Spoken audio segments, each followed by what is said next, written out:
A senior Iranian lawmaker just told the planet that Tehran can match the destructive footprint of a tactical nuclear blast using nothing but conventional warheads. The man behind the claim is Mojtaba Hajizadeh Ghani, deputy chief of the Iranian parliament's Article 90 committee. He named the weapon, he named the math. He said 16 Sejjil missiles, each fitted with a 1.5-ton warhead, fired in a single coordinated salvo, would deliver impact equivalent to a nuclear strike. Then he went further. He said one new Iranian missile design separates into 80 individual warheads in mid-flight. 10 of those missiles in one wave equals 800 bombs landing on a single defended airspace. Read those numbers again, because no Patriot battery on Earth was built to handle that arithmetic. Over the next few minutes, I am going to break down exactly which weapons Tehran is now placing on the table, why this announcement dropped on the precise day Donald Trump suspended his Strait of Hormuz operation, and what Israeli planners are quietly looking at in the small print that no government statement on either side is willing to say out loud. Here is what we know about the Sejjil, because this is not propaganda. The Sejjil exists. Iran fired one at Israel during the 12-day war in June 2025. Engineers who tracked the system at the Center for Strategic and International Studies, the Washington Defense Research Outfit, list the missile at roughly 17.5 meters long, with a launch weight of around 23 tons, carrying a payload between 700 and 1,000 kilograms, 2 stages, solid fuel, road mobile, launched from a multi-axle transporter that can disperse and disappear inside Iran's underground tunnel network within minutes of firing. From the city of Natanz, it covers Tel Aviv in under 7 minutes. Iranian state television calls it the dancing missile, and that nickname matters. The Sejjil maneuvers during its terminal phase, changing trajectory after re-entering the atmosphere. Conventional Patriot interceptors are programmed against ballistic arcs that follow predictable paths. The Sejjil refuses to follow a predictable path. That is the entire point of building it that way. And that is why Hajizadeh Ghani openly asked, on the record, what Patriot battery is going to stop this. And here is what makes his statement different from anything Tehran said during the war itself. He named the warhead weight 1,500 kilograms per missile, multiplied across 16 missiles. That is 24 tons of high explosive landing inside a 15-minute window on whatever target Iran selects. There is a reason he picked that exact number of launchers. Iran's previous saturation waves during True Promise 2 and True Promise 3 operated on the same swarm logic. The first wave gets intercepted. The second wave saturates the radar. The third wave lands. The Sejjil at 16 launched together is engineered to push past the saturation point of every layered defense system the region has fielded. Towards the end, I will show you exactly what that looks like in dollar terms, because the cost asymmetry between an Iranian missile and the interceptor needed to shoot it down is the part nobody on a podium wants to explain. Quick, before we continue, thanks a lot for tuning in. Your support is what keeps this show going, and I appreciate you watching. Hit subscribe and like the video so more people get to see this analysis in their feed. Now, here is where it gets structural. Most people hear the word missile and picture one weapon hitting one target. In reality, what Hajizadeh Ghani described is a completely different category of weapon. One launch, multiple warheads, each one tracking independently, each one striking independently. The technical name for this architecture is a multiple independently targetable re-entry vehicle, and it is the same family of technology that nuclear powers have used since the Cold War to defeat missile defense. Iran is not claiming to have nuclear warheads bolted onto these missiles. Tehran is claiming to have the delivery architecture. That is a very different conversation, and it is the one that intelligence services in Tel Aviv, Riyadh, and Washington are now having behind closed doors instead of in front of the cameras. The second weapon Hajizadeh Ghani named was Rastakiz, the Persian word for resurrection.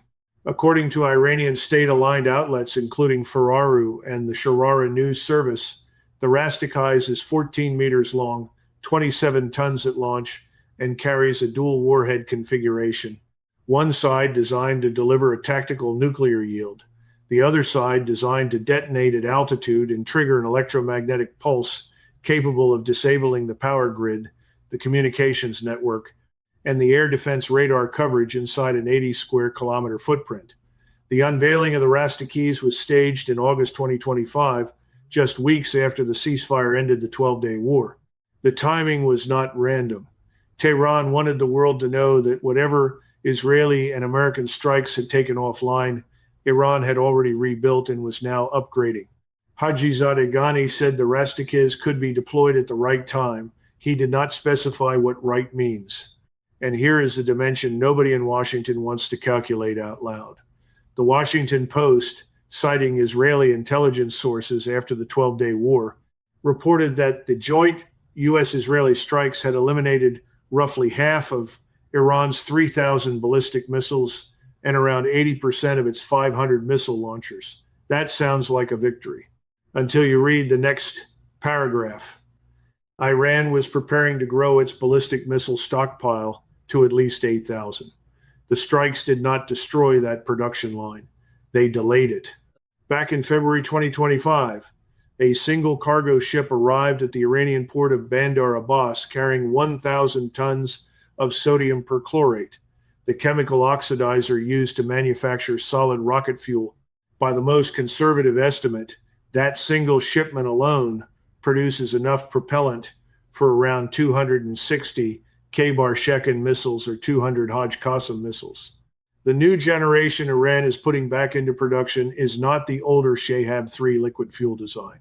It is solid fuel, faster to launch, harder to intercept, built around the lessons learned from the same war Israel believes it won.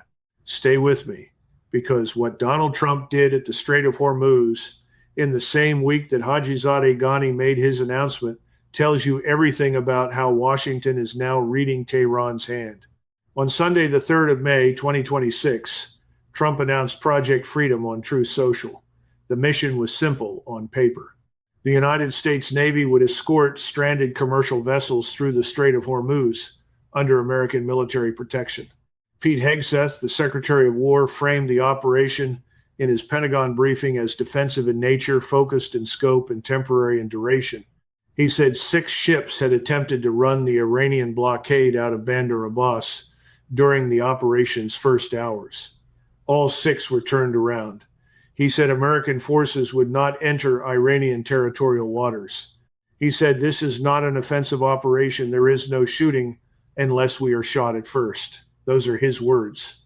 He also said the operation was separate and distinct from the previous campaign that the Pentagon has now codenamed Operation Epic Fury, which was the joint U.S.-Israeli offensive launched on the 28th of February 2026. Then, 36 hours after Project Freedom launched, Trump paused it. The pause came in another Truth Social post on Tuesday, the 5th of May. Trump cited a request from Pakistan and other nations. He cited progress toward what he called a complete and final agreement with representatives of Iran. He left the Iranian port blockade itself in full force. Marco Rubio, the Secretary of State, briefed reporters in parallel. He said the United States has now completed its offensive operations against Iran. He accused the Iranian regime of committing economic arson in the strait. He said the Iranian regime cannot be allowed to dictate who uses the waterway. He said this is an international waterway, and no country has the right to put mines in it and threaten ships that try to pass through. That is Rubio, on the record. On the same day Project Freedom went on hold, most people think the United States is leaning forward at the Strait of Hormuz right now. The reality is the opposite. Washington walked the operation back inside 2 days. Tehran did not walk anything back. Iran's Persian Gulf Strait Authority is now sending direct emails to commercial vessels with new transit rules and updated restrictions. The Islamic Revolutionary Guard Corps released a fresh map of the strait this week, expanding the zone Iran claims authority over, ordering all civilian vessels to follow Iranian designated corridors, warning that any deviation will trigger what they call a decisive response. The blockade is still on. The operation that was supposed to break it is paused. We need to talk about who got hit during those 36 hours. because the casualty list explains the pause better than any press conference did. The United Arab Emirates was struck on 2 consecutive days by Iranian missiles, drones, and cruise missiles, with at least 3 civilians injured. A South Korean-operated commercial vessel caught fire in the Strait on Monday, the 4th of May. Admiral Brad Cooper, the commander of United States Central Command, told reporters that the Islamic Revolutionary Guard Corps had launched multiple cruise missiles, drones, and small attack boats at vessels under American protection. Trump publicly invited South Korea to join the mission. Seoul said it was reviewing the proposal.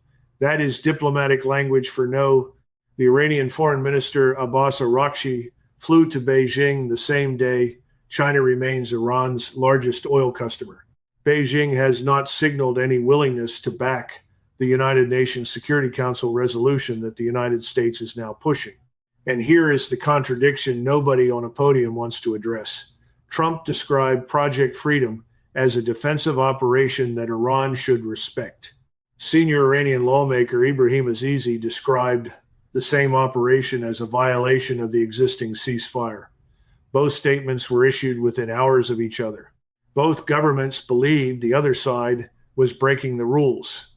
The ceasefire that supposedly ended the February 2026 U.S.-Israeli campaign against Iran is now hanging on a thread that nobody on either side seems willing to officially cut. Not paused, not extended, not renegotiated, just hanging. Now consider what that actually means for the global economy, because this is where the story stops being a Middle East story and starts being everybody's story. Brent crude, the international oil benchmark, jumped nearly 6% on Monday, the day Project Freedom launched. The benchmark settled near $114.44 a barrel. Brent eased on Tuesday morning to roughly $113.54 before the joint U.S.-Israeli campaign on Iran. In February 2026, Brent was trading in the mid-70s. Before the original Israel-Iran war began in June 2025, it was sitting around $66.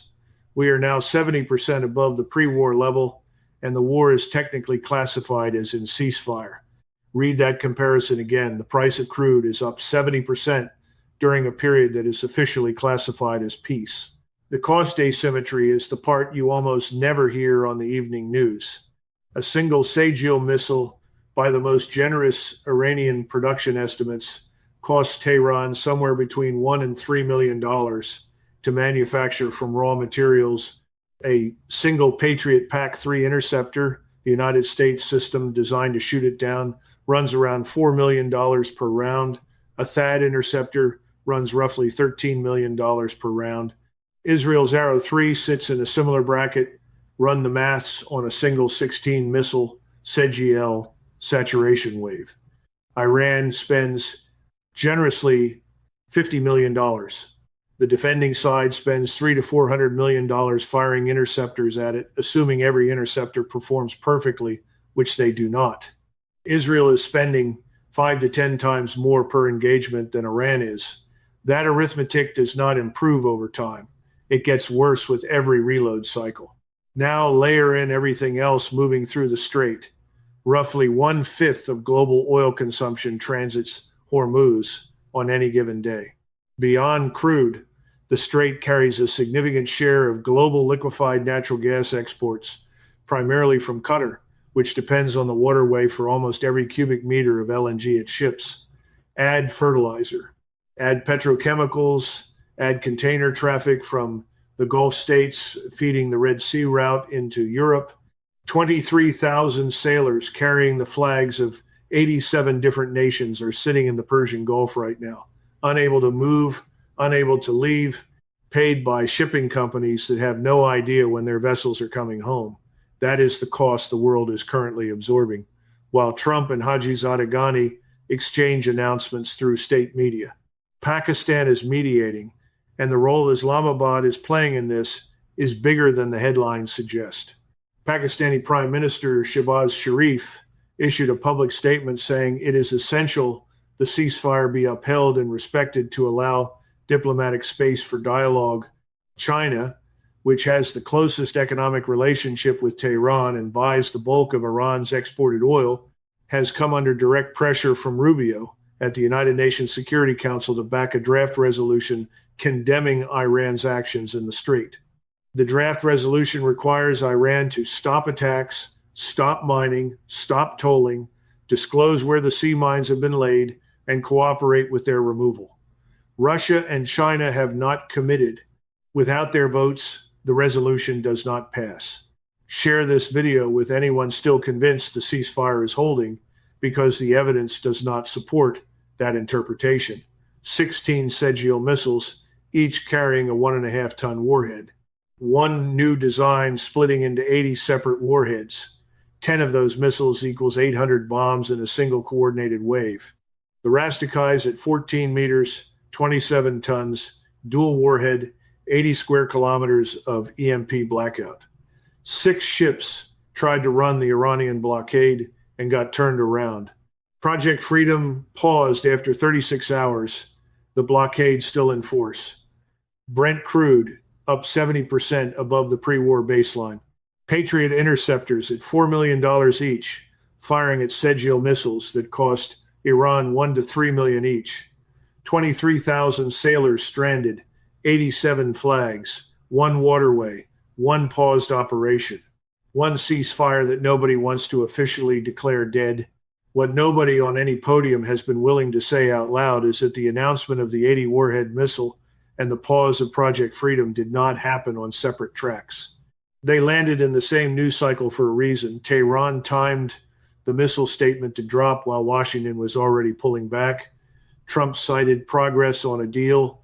Hajizadeh Ghani cited weapons that no Patriot battery can stop.